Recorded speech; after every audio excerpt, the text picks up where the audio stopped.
Ryan Burklow. And I'm Alex Collins. And on today's episode, we're going to be talking about 4 unique ways to fund your kids' college.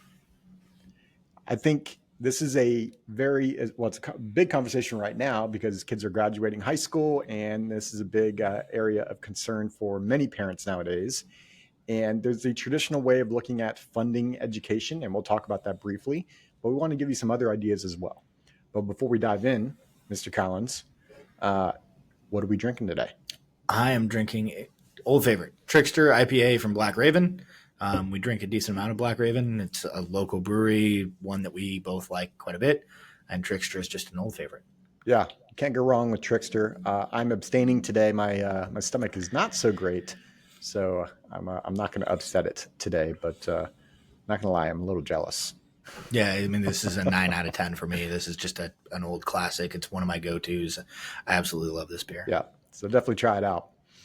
So let's dive into it today, Alex. So like college education planning, and you and I speak into this a little bit when it just comes to financial planning, right? Where a lot of people, when they look at their financial plan or where to put dollars, it's oftentimes they just look at it in very siloed manners, right?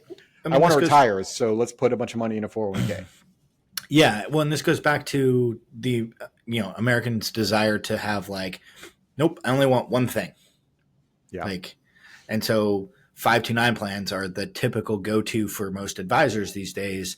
There's 2 main types of plans out there. There's prepaid tuition and there's asset-based plans. Most advisors are much bigger fan of the asset-based because we get compensated on it as opposed to the prepaid tuition. There's some issues with the prepaid tuition plans as well. We're not going to get into those details today. And the biggest issue with a lot of this is exactly what you said, siloed planning, where we don't have that much flexibility with this particular tool.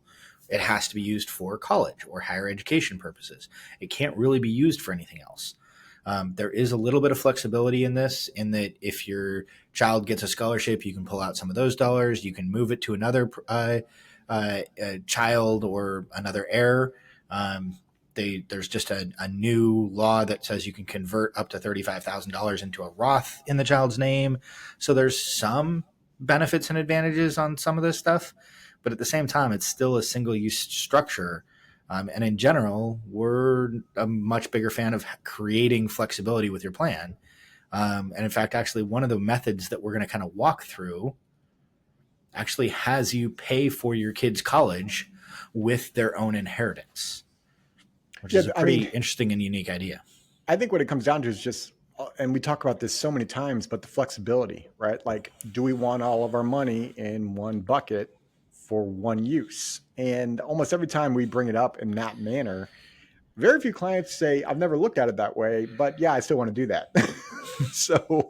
So let's dive into it today, Alex. We got 4 different ways to fund education, or maybe pieces of education. So I realize there might be some analytics out there, and they might go, well, you can't actually fund the full amount in the books, and right? Like, this is ideas, right? So there's different ways to do it. Maybe all 4. You can do all 4 to fund your kids' education, right?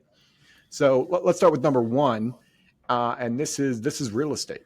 And this is something I might do. This is something that I find very interesting, where essentially, if my daughter ends up going to University of Arizona, I might buy a house down there, and I will make sure the house has several rooms, and my daughter is going to become essentially the property manager and help rent out the other rooms, maybe to her friends. Yeah. And now we've got that rental income coming in the door, which maybe will help suffice some extra money to go towards her education. But also, when she's done with college, and or when I'm done with the home, because maybe I keep renting it out when she's done, but in the end, I can then sell the home, and then my asset pays me back, hopefully with some growth. And so now, rather than, for instance, saving in a 529 plan, saving up and then spending on my daughter's education, I can get some of the money back.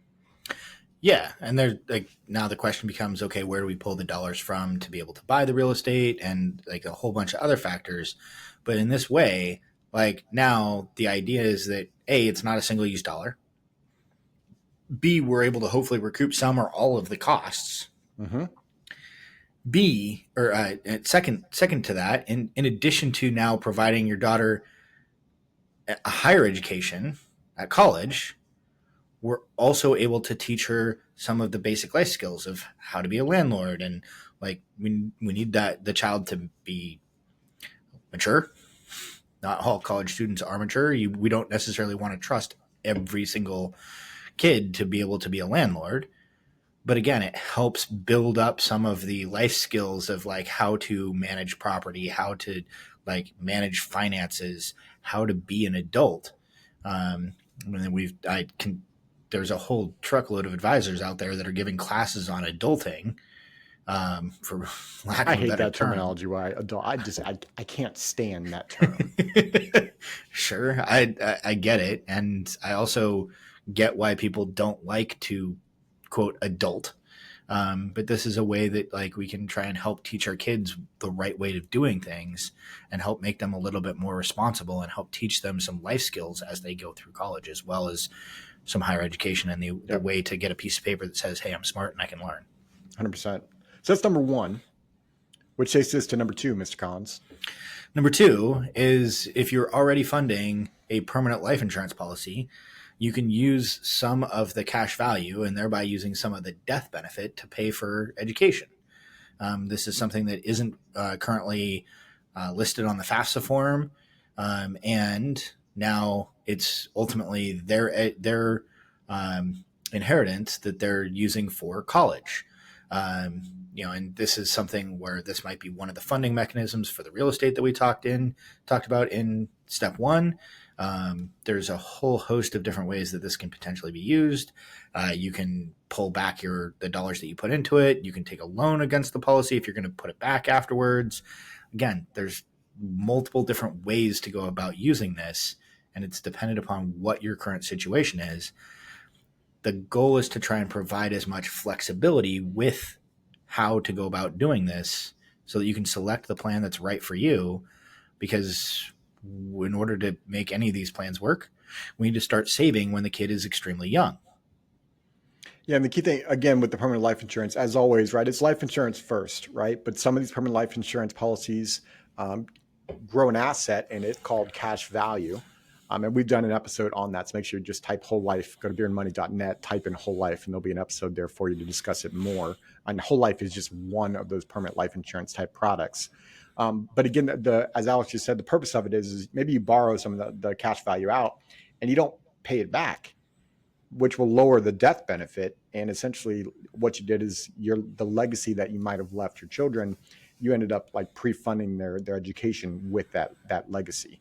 So that's just another avenue of leveraging it. And to Alex's point, maybe you're pulling it out to buy the real estate. Like, again, hopefully it's coming across, and I hope it's coming across strongly, flexibility, options. Yeah. Is the key to this. As we go through these different options, you could do all four, or 100%. one of the four, like again, or one of the five, because we mentioned 529 plans. 529 plans, we're not beating them up. This is just having you look at your money differently and figuring out what is the best use of your money.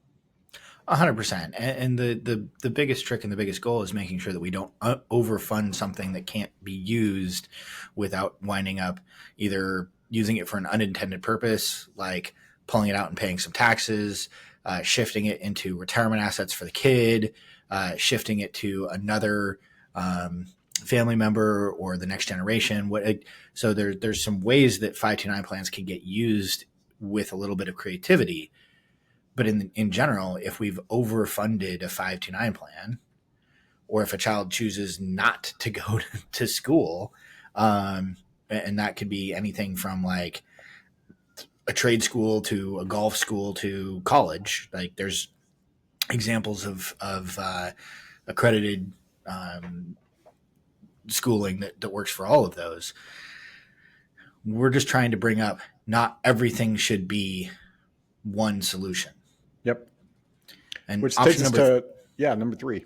Number three, one of the things that a Roth IRA can be used for is higher education. Now, you need to be extremely careful with this one.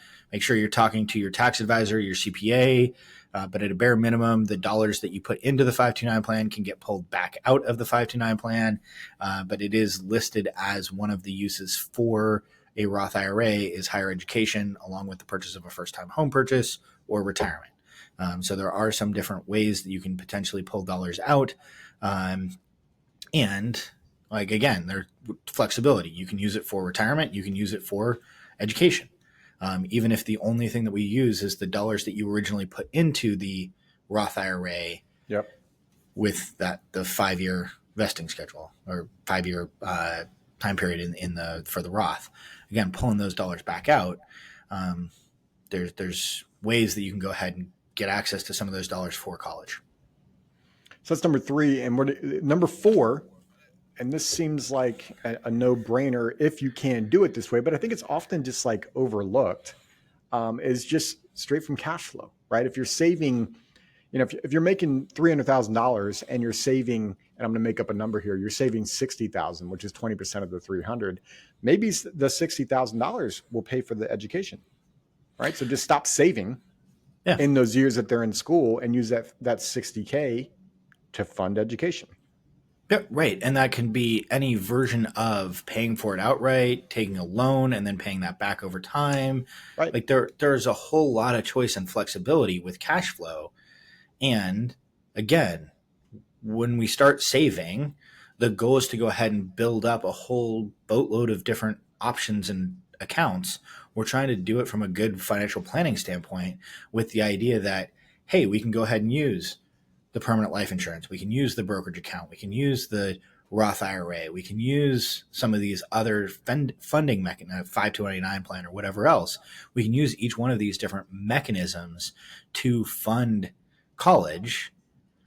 And one of the things that we may choose to do is, hey, let's temporarily halt putting money into our permanent insurance policy or our Roth IRA or retirement or whatever else and redirect some of those dollars to pay for college. And then we can pick it back up after they're done. Or we can have a student loan pay for it. And so now instead of it being $60K out of pocket, it might only be $10K out of pocket. And then we're building up a loan. And then that we're now using that $10K that we were directing to the school, directing to the student loan. And so then this can potentially, again, we're one of the big things that a lot of parents talk about is making sure that the kids have, for lack of a better term, the term that got used with me was skin in the game. Like, hey, we'll continue to, as long as you earn good grades and whatnot, we'll continue to pay for your college. Mm-hmm. But if you're going to goof off and not go to school, then no, that's on that's now on you. That's your cost. So making sure that there's some amount that the child has, whether that's earning scholarships or working while in school. The folks that I went to school with, there were some that had their entire way paid, and there were some that worked their butt off while they were there. 9 times out of 10, the kids that worked their butt off got a way better education and did learned more and are now much more successful than the kids that just kind of goofed off. Yeah, absolutely. Look, the whole reason we're going over these different ideas is to have you think differently about your money, to help you hopefully stress a little bit less about your money so you can spend time with your kids prior to them going off, right? Like I've mentioned the book before, Family Board Meeting, and the subtitle was You've Only Got 18 Summers to raise your kids, essentially. And I know my daughter's 16, so I have 2 more summers with her. My son's 14. I've got 4 more summers, right? So it's hitting me hard lately. And so I wanted to make sure that we're sharing this message so that you can spend time, spend it with your kids and not stress about money, which is the whole reason we started this podcast, Alex. Exactly. And the thing is that when their kids are 2 or 3 or 4 or even 9 or 14 or 16, 16, hopefully we know what we're doing and where we're going. But prior to that, maybe we don't. I'm still figuring that out, actually. Fair. My daughter's teaching me a lot right now. I know 38-year-olds or 55-year-olds that are still trying to figure out some of this stuff. Yeah. But at the same time, we don't have all the answers. And so creating more flexibility, especially early on, is a big, big, big benefit and looking at it through some of the lenses that we talk about with retirement planning or with any of this other planning, of looking at it from a cash flow standpoint, looking at it from a flexibility standpoint, looking at it from a liquidity standpoint, looking at it from a tax standpoint. We want to look through all of those different lenses and like make sure that you're working with good professionals. And that's not saying us. We need to work with CPAs. Well, you need a team of professionals. Exactly. Yeah. So and there's no one solution. So we hope this episode is valuable for you. Make sure you check out our YouTube channel at Beer and Money. We've got that going over there, and especially for the visual sides. Today's maybe not necessarily the biggest visual side unless you want to stare at Alex Collins' face. But check us out, beerandmoney.net. You've got the videos there. That's a resource for you to use. Please leverage that. If you got any value out of this, share it. All right? It's the whole reason we started this. So as always, if you have questions, ask them. We want feedback and we want questions on, hey, can you guys talk more about X, Y, or Z? Absolutely. At the top of the page on beerandmoney.net, there's a contact us. That's a great spot to ask that question. As always, we hope this episode was valuable for you. And Mr. Collins, cheers. This podcast is for informational purposes only and is not to be construed as tax, legal, or investment advice. Although the information has been gathered from sources believed to be reliable, please note that individual situations can vary. Therefore, the information should be relied upon only when coordinated with individual professional advice. Guest speakers and their firms are not affiliated with or endorsed by Park Avenue Securities Guardian or Quantified Financial Partners, and opinions stated are their own. Guardian, its subsidiaries, agents, and employees do not provide tax, legal, or accounting advice. Consult your tax, legal, or accounting professional regarding your individual situation. All investments and investment strategies contain risk and may lose value. This material is intended for general public use. By providing this content, Park Avenue Securities LLC is not undertaking to provide investment advice or a recommendation for any specific individual or situation, or to otherwise act in a fiduciary capacity. Please contact a financial representative for guidance and information that is specific to your individual situation. Guardian and its subsidiaries do not issue or advise with regard to real estate. The primary purposes of life insurance is to provide a death benefit. Policy benefits are reduced by any outstanding loan or loan interest and/or withdrawals. Dividends, if any, are affected by policy loans and loan interest. Withdrawals above the cost basis may result in taxable ordinary income. If the policy lapses or is surrendered, any outstanding loans considered gain in the policy may be subject to ordinary income taxes. If the policy is a modified endowment contract, loans are treated like withdrawals, but as gain first, subject to ordinary income taxes. If the policy owner is under 59 and a half, any taxable withdrawal may also be subject to 10% federal tax penalty. Ryan and Alex are registered representatives and financial advisors of Park Avenue Securities, LLC, OSJ 200 Market Street, Suite 1850, Portland, Oregon, 97201. Phone number 503-221-1226. Securities products and advisory services offered through Park Avenue Securities, member FINRA, SIPC. Financial representatives of the Guardian Life Insurance Company of America, Guardian, New York, New York. Park Avenue Securities is a wholly owned subsidiary of Guardian. Quantified Financial Partners is not an affiliate or subsidiary of Park Avenue Securities or Guardian. Ryan Burklow, CA Insurance License Number 0K24924. Alexander Collins, CA Insurance License Number 0H24806. Pinpoint Number 2024-176782. Expiration June 2026.